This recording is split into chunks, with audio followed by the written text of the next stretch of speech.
Barakatah Yahweh, Barakatah Yahweh Shai, Call Haloyam La Yahweh, Bahasham Yahweh Shai, Brachaha Kodash, which means all praises to Yahweh is the name of the Heavenly Father. Bahasham means in the name. Yahweh Shai is the name of his only begotten Son, who the world English called Jesus Christ. Brachaha Kodash means in the Holy Spirit, the Spirit of truth, on way we can worship the Father and the Son. Double honors to the apostles and elders of Great Millstone. Peace, blessings, and salutations to all you brothers who are preaching the gospel in truth and in sincerity, always in charity. It's Brother Mathaki from the Great Millstone Camp to Branch on Des Moines. And I'm not sure what I'm entitled this lesson just yet, but it's based on two articles, that was sent unto me. And as you can see here, the title of this one, which was published July 30th, 2023, right? And keep in mind, certain of these words, man. Global, draconian, and devastating. Now, I'm not going to read the whole thing. I'm just want to scroll down and read a particular point. Now, it says, when debanking occurs, the bank accounts of targeted individuals or companies are similarly closed. No reason is given, but neither has any illegal activity been observed. If a customer is engaged in illegal activity like money laundering, illicit drugs, human trafficking, etc., a closure may well be justified, but not with debanking. In the U.S., this particular bank here, and I ain't gonna say certain things because, I'm not sure with Esau's algorithm, right? Catching certain words and, but it says in the U.S., the certain bank suddenly terminated the personal and commercial bank accounts associated with this guy right here. Several company executives and their family members had accounts terminated as well. They were all debanked without explanation. It was a shock and awe carpet bombing operation to remove what the banking industry sees as a pocket of stubborn, dangerous resistance. This guy is not engaged in any illegal activity, but he is a fierce and influential critic of what, as you can see, right, where the Jamba Juice was being produced, right? Technocracy, which that's the rule of technology, the UN, WEF, and globalization in general. You see, so this guy, right, it says he was a fierce and influential critic of these things. So you can see he was speaking against these things. And what happened, man? They shut him down, right? And we had an example of that with Kanye West, which is my personal belief. He was set up to do that, because these different entertainers and these public figures, man, these guys have handlers. These guys have handlers. As you can see, where's this guy Ye at now, man? Just recently, he got his contract back with Adidas, So the guy got back what he was supposedly had lost,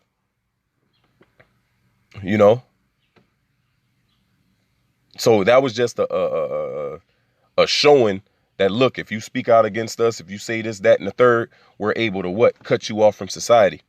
And this is what this society is pretty much going toward, man. As you can see the title of this article here, right? And it spoke about how he was hold on, where was it again? Said how he was a fierce and influential critic of those things. And so you already know he was putting a lot of those things upon the internet. And that ties into this other one, which you can see, Digital Services Act, a framework to gain control of the internet. Now, the DSA, which is Europe's Digital Services Act, DSA, is coming online this August. The DSA aims to curtail illegal online activity and restrict targeted advertising. The largest companies, those with over 45 million European users, will face fines of up to 6% of their annual turnover if they fail to comply with new rules. They will have to be transparent about how they moderate content, advertise, and use algorithmic processes. Hosting services and domain registrars are now responsible for reporting criminal offenses to authorities and cooperating with national law enforcement. Like many other laws, much of the Digital Services Act seems reasonable on the face, right? Because when you read it, what they see, a lot of these different laws and statutes that they're putting out on face value to what they give the public, it seems like, oh, it's good. It seems like it's profitable, right? But it says, like many other laws, much of the Digital Services Act seems reasonable on the face. I don't like targeted ads. I think it would be nice for people that have been deplatformed from social media to understand why.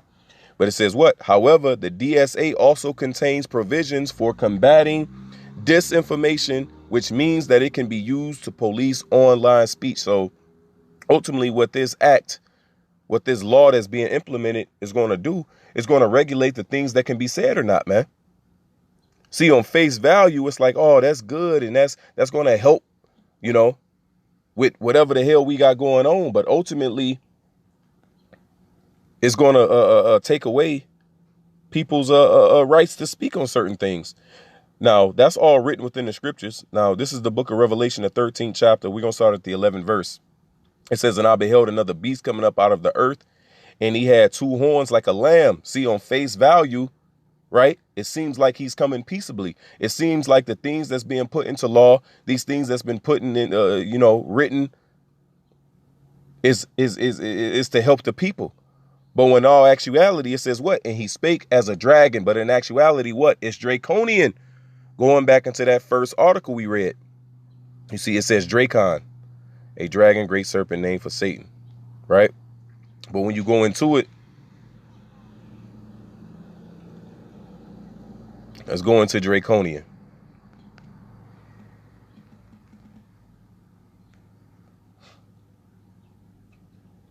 Of laws or their application, excessively harsh and severe. You see that?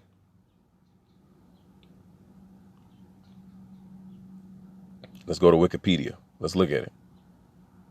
Because this is what Esau is gearing towards. This is what the society is pushing towards, man. See, once again, these things seem like it's harmless on face value, just like how that lamb would come, right? But he's speaking as a dragon. Harsh and excessive.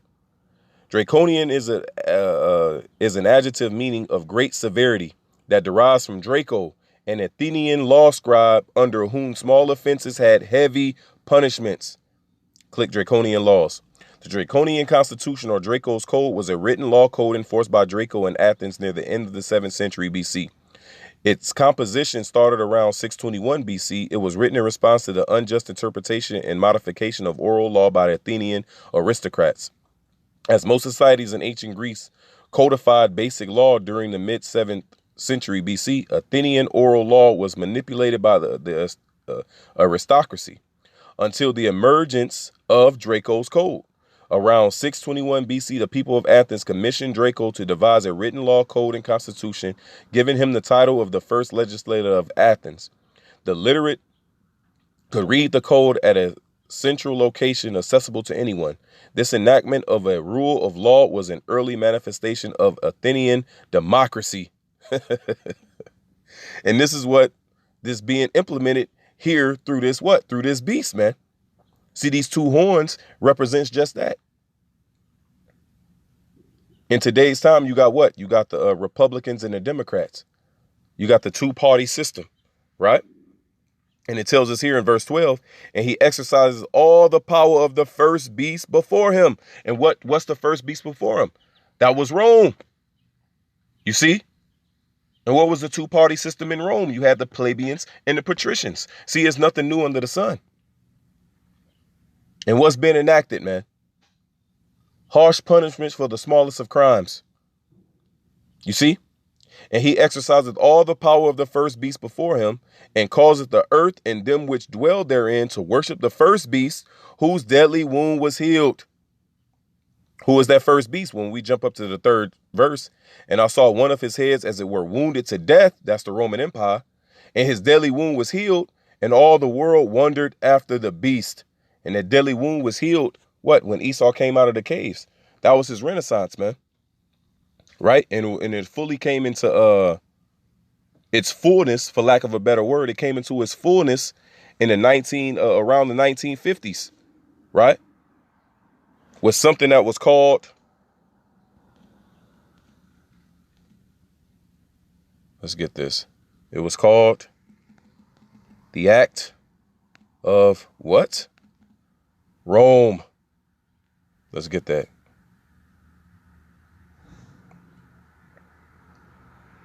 What's it called? The Act of Rome? Salakia.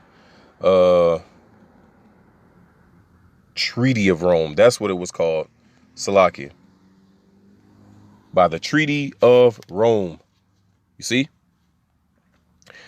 The Treaty of Rome, or EEC Treaty, officially the treaty establishing the European Economic Community, which is now called the UN, brought about the creation of the European Economic Community, the best known of the European communities. The treaty was signed on the 25th of March, 1957 by Belgium, France, Italy, Luxembourg, the Netherlands, and West Germany. 6 of the 10 horns.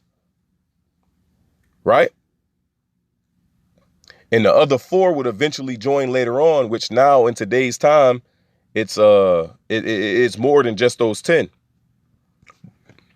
It says, and it came into force on January 1st, 1958.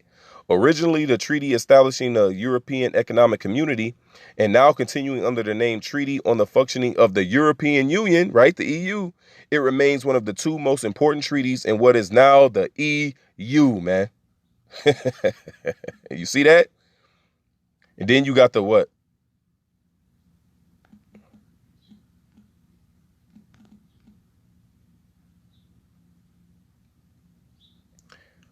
As you can see, this EU flag consists of 12 stars, right?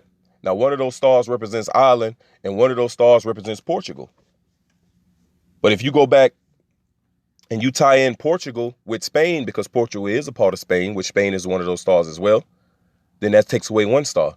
And if you take Ireland and tie it back in with Great Britain, which that's one of the stars as well, and guess what? That takes away another star, and there you have it. You have 10 stars, which is the 10 horns that was upon this beast. So going back down, verse 13, and I beheld another beast coming up out of the earth, and he had 2 horns like a lamb, and he spake as a dragon. And once again, that's the 2 democratic or the 2 party system, right? Verse 12, and he exerciseth all the power of the first beast before him, and causeth the earth and them which dwell therein to worship the first beast whose deadly wound was healed, and that's the Roman Empire. And he doeth great wonders, so that he maketh fire come down from heaven on the earth in the sight of men. Right? And this is what matter of fact,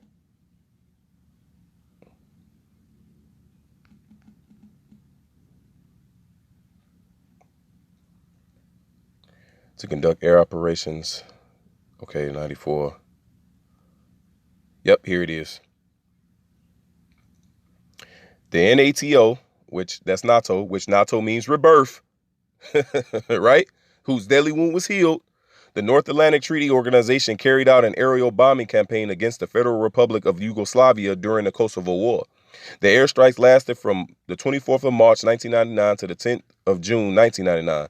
The bombings continued until an agreement was reached that led to the withdrawal of Yugoslav armed forces from Kosovo and the establishment of the United Nations Interim Administration Mission in Kosovo, a UN peacekeeping mission in Kosovo. The official, and keep in mind, it says a UN, so it's tying in the UN and NATO, right? Because that is what this beast represents. The 7 heads and the 10 horns. And this other beast that he's seen, right? John is just, he literally seen this beast. But once again, it's a representation of the EU and NATO, of the system that's being put in place today, or the rulership that's being put in place, and they're implementing the system. What system? The Roman system, right? So it says, verse 13, and he doeth great wonders, so that he maketh fire come down from heaven on the earth in the sight of men. That's why going up, it says, who can make war with the beast? This verse 4, and they worship the dragon, which is the Roman Empire, which gave power unto the beast. You see? So that Roman system, those Roman territories that the ancient Roman Empire occupied, Esau occupies those in today's time. And them coming together, the EU and NATO, is what powered this beast today. You see? So that ancient structure of Rome is what powers the beast today. It says, and they worship the beast, saying, who is like unto the beast, who is able to make war with him? You see? So when they seen this gathering of these different nations together and bombing this certain place, Nobody else wanted smoke with him, man. And that's why it says he doeth great wonders, and he causeth fire to come down from heaven. It's verse 14. And deceiveth them that dwell on the earth by the means of those miracles, right? Through his military force, man. All these different nations come together, and it's like, nah, we don't want no smoke with them, right? Which he had power to do in the sight of the beast, saying to them that dwell on the earth that they should make an image to the beast, which had the wound by a sword and did live. And you got guys or certain camps that are saying it's talking about the image of Cesare Borgia. How the hell is it talking about that? Like Apostle Tahar said, when did Cesare receive a wound by the sword and then come back alive? It didn't happen, man. And reading up to verse 12, it tells us what it was. The first beast which had the deadly wound but was healed. So it's saying the same thing in verse 14. Now, what's that image? That image is what? The way of life that the West pushes. See, it's not just America. See, America is what spearheads it. According to Revelation, the 17th chapter, America is what rides this beast. And the beast is what? The NATO and the EU. And their policies is what's controlling the world. Their policies is what's being pushed throughout the earth. And that's what the image is. Right? Verse 15. And he had power to give life unto the image of the beast, that the image of the beast should both speak and cause that as many as would not worship the image of the beast should be killed. You see? And we have examples of that with just recently you had the Haitian president who was murdered in his home, right? During the time of the pandemic, because he wasn't allowing the juice to come into his country. And as soon as he was assassinated, what happened? When that new president came into place, he allowed all that Jamba juice to come into the country, man, to juice all the people, man. That's a small example of that, right? Another example is Muammar Gaddafi. He was moving Libya off the U.S. Dollar, and he was establishing his own currency backed by gold. But what happened to him? Saddam Hussein, another example. What happened to him? You see? So if you ain't down with with these policies and what's being established, they're going to remove you out of the way. And that's why, going back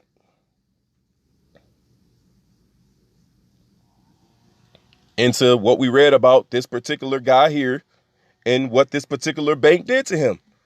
This is all a part of that. You see?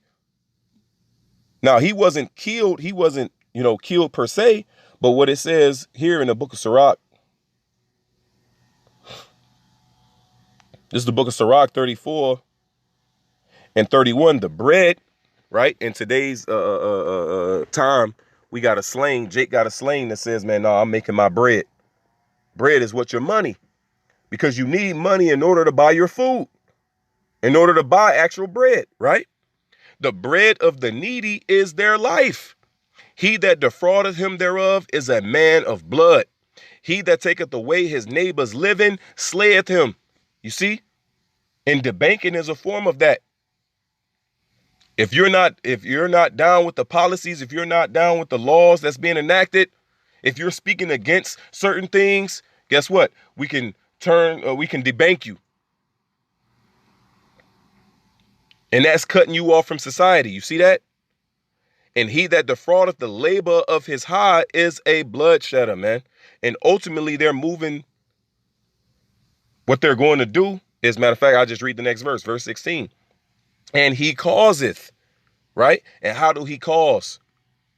Through construct. That's why he's moving to CBDCs, right? That's why everything is becoming digital. Because that's what he's forming. That's the way he's fashioning it. It goes back to his construct that he's building. And ultimately, it's going to be what? Put into your hand. Going back into that other article where it says that the CBDCs will be put into your hand, man. Right? That article came out about like 3 weeks ago.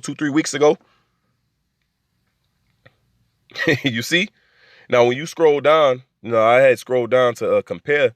It says compare G4238. Now, when you hit that, It's the Greek word proso, which says to exercise, practice, to be busy with, carry on, to undertake, to do, to accomplish, perform, right? But I like this one. Number 3, to manage public affairs, to transact public business, man. You see? So that's how he calls it everybody. Because what? In order to live in society, you have to conform. You have to bow the knee. And this is how he calls in everybody, man. Right? If you want to transact business, this is what you're gonna have to receive. So it says, and he causeth all, both small and great, rich and poor, free and bond, to receive a charagma in their right hand or in their foreheads, man. And we see how this policy is lining up towards that, man. We see how this devil construct, right? We see what this society is moving toward. It's clear as day. Because within this technology, going back to technocracy, which is the rule of technology, all your information will be upon this technology, man. Will be within this technology. Right? Your bank account information, all your money, your ID, your social, your medical records. Because as we been doing, right, for years, when you go into this word charagma, as you can see, it speaks about a thing called sculpture. So this is the actual C-hip that they put in you, right? Then you go to the root. It's a pale, a stake, or a palisade, which goes into the device that they use in order to insert the charagma, in order to insert the C-hip, right? And you go to the root of that, and it goes to grapho, the information that will be within that technology, within that C-hip. You see? It's all lining up, man. And when you read this in the book of Isaiah, the 36th chapter, see, the people that's dependent within this society, they're going to bow the knee.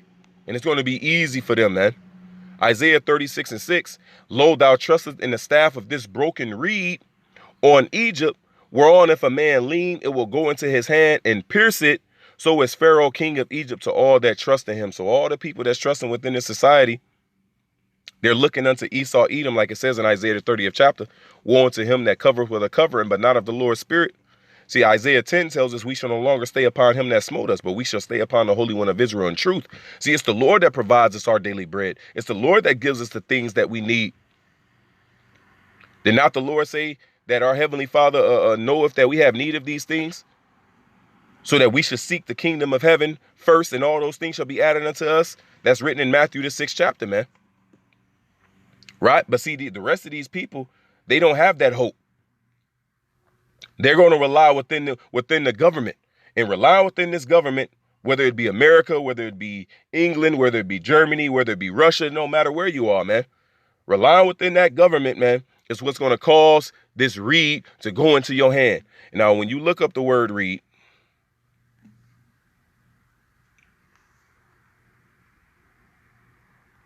as a matter of fact, look up this word, cannula.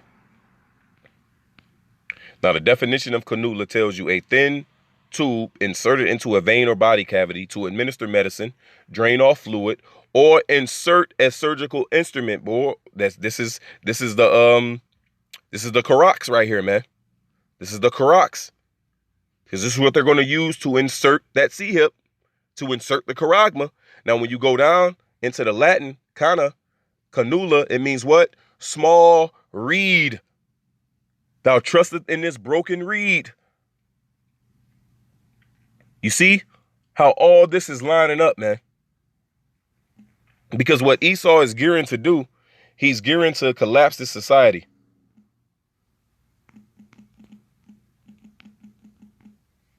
Just like in ancient Egypt, Genesis 47:15, and when money failed in the land of Egypt, money is going to fail here. Your FRNs, those dollars, man, is going to be worthless. And in the land of Canaan, all the Egyptians came unto Joseph and said, give us bread, for why should we die in thy presence? For the money faileth. And this is exactly what Esau is going to do. He's going to crash the dollar so that all the people have to come unto what? The government. See, Joseph represented the Egyptian government back then. In today's time, it's Esau. All these people are going to come to Esau and say, what? Give us bread. And he's going to give that technology as salvation. He's going to give that technology in the form of what? See, this is what's going to fix everything. Right? Going back to Revelation, the 13th chapter. Revelation 13:16 again. And he causeth, how did he cause? Through his construct. Through how he what? Constructed the society. That's why the CBDCs is moving the way it is, man. Right? And when you go into compare that with this, to transact public business, to exact tribute, revenue, or debts. All that is going to be done through what? Through the charagma, man. This is how he's causing the whole world to receive it. And he causeth all, both small and great, rich and poor, free and bond, to receive a charagma in their right hand or in their foreheads. That's why the whole world is geared towards that, man. Russia is talking about CBDCs. China is talking about CBDCs. The whole world is geared towards that, man. To receive a charagma in their right hand or in their foreheads, and that no man might buy or sell, save he that had the charagma, or the name of the beast, or the number of his name, which those things are all the same. In Revelation 14:11, it says, and the smoke of their torment ascended up forever and ever, and they have no rest day nor night, who worship the beast in his image, and whosoever receiveth the mark of the charagma, Salakia, the charagma of his name. You see? So all three of those things is talking about the same thing. It's that technology. The name and the number is all the same thing, man. As we can see here, whosoever receiveth the charagma of his name. Right?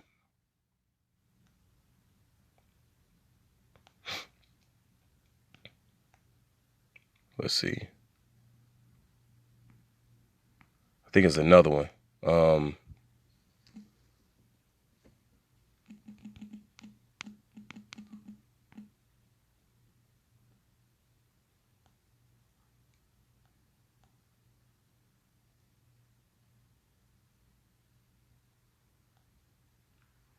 Yeah, because all those is the same thing.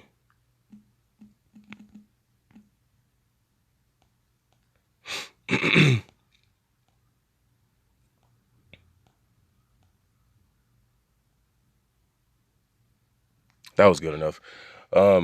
Verse 18, here is wisdom. Let him that hath understanding count the number of the beast, for it is the number of a man, and his number is 666. And that last 6, as you can see here, Psychi stigma, is that last 6 is stigma. Now, when you go into that last 6,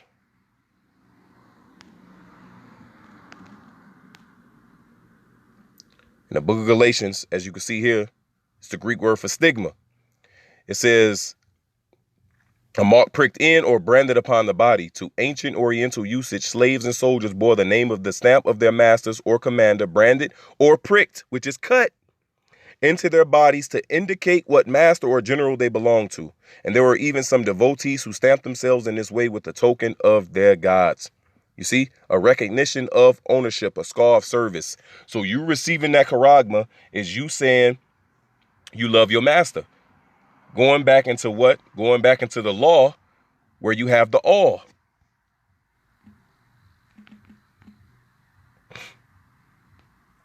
It's the book of Exodus 21:4. And if his master have given him a wife, and she have borne him sons. Matter of fact, I started 3. I started 1. Now these are the judgments which thou shalt set before them. If thou buy an Hebrew servant, 6 years he shall serve, and in the 7th he shall go out free for nothing. If he came in by himself, he shall go out by himself. If he were married, then his wife shall go out with him. If his master have given him a wife, and she have borne him sons or daughters, the wife and her children shall be her masters, and he shall go out by himself. And if the servant shall plainly say, I love my master, my wife, and my children, I will not go out free. See, this is a guy that loves his life. And within this society, all these people that love their life, man, they're going to do exactly this. Verse 6, then his master shall bring him into the judges. He shall bring him unto the door or the doorpost. In today's time, that's what going to be these different posts, these different charagma stations, man. And his master shall bore his ear through with an awl, and he shall serve him forever. That's why we call it what? The digital aul. Because going back into Revelation, it says what? Here is wisdom. Let him that hath understanding count the number of the beast. Now, when we go into a guy by the name of Joseph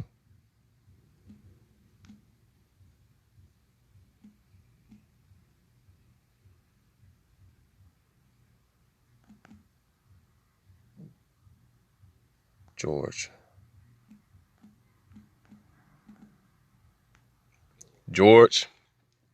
Lahr, right? George Joseph Lahr. And it used to be a couple years ago, man, it used to be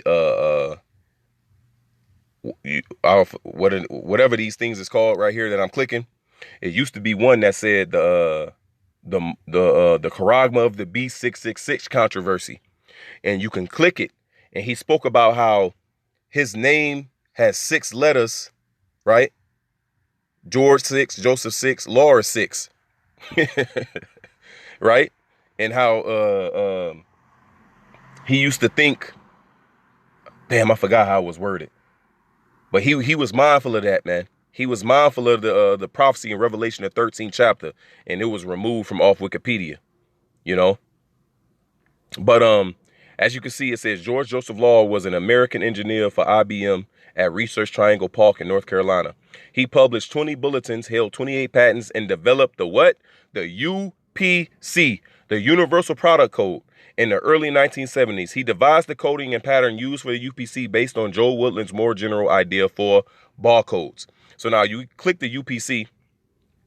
The UPC is a barcode symbology that is widely used worldwide for tracking trade items in stores. Now, if you know, you look at where the 0 is, that long barcode represents a 6. In the middle, that long barcode represents a 6. And right here by the 2 at the end, that long barcode represents a 6. Is this coincidence? I think not, right? UPC consists of 12 digits that are uniquely assigned to each trade item. So what? So you see this on the back of what? All the items that we buy and sell with. So you receiving this form of technology, because this technology is what's inside the charagma, is showing that you're a product. And you can be tracked. Just like when you scan that barcode, what shows up? The day it was manufactured, the day it arrived in the stores, the expiration date if it is one, where it's been shipped to.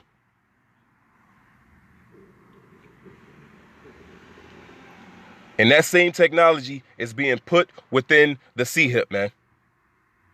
The RFID C-HIP. You see? There's no way around it, man. As it is written in the book of Habakkuk, at the end it shall speak and not lie. Though it tarry, wait for it, because it will surely come. It will not tarry, man. You know, so these things are plain unto the holy, as it is written. You know, so I'm going to end it there. Lord, as well, I hope this was edifying. You know, do not take that C-HIP, man. Trust upon Yahweh Basham Yahweh Shai, you know. Hey, and you heard it here at Great Millstone, starting with the apostles and elders, man, who never wavered, who never changed. Now you got guys change. Oh, they're going to cause you to sin by the CBDCs. Oh, now you adding that. 5 years ago, you couldn't say that. But you see how things develop and how things, how the Lord reveals things more and more through, it actually happening, because it was already revealed through the prophets. Man, the Lord said he will do nothing, but he revealeth his secrets unto the servants, the prophets. The Lord said before he doeth the thing, he tells you, right? Before he does it. So the prophets been knew what this was, man. But as you see false prophets, as they see these things rolling out in real time, they're going to start adding things to the breakdown now, man.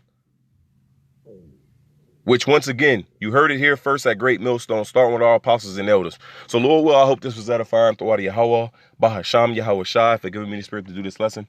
I'm going to give all praises, honor, glory to Yahweh, Bahasham, Yahweh Shai, Baruch HaKodash. Double honors to the apostles and elders of Great Millstone.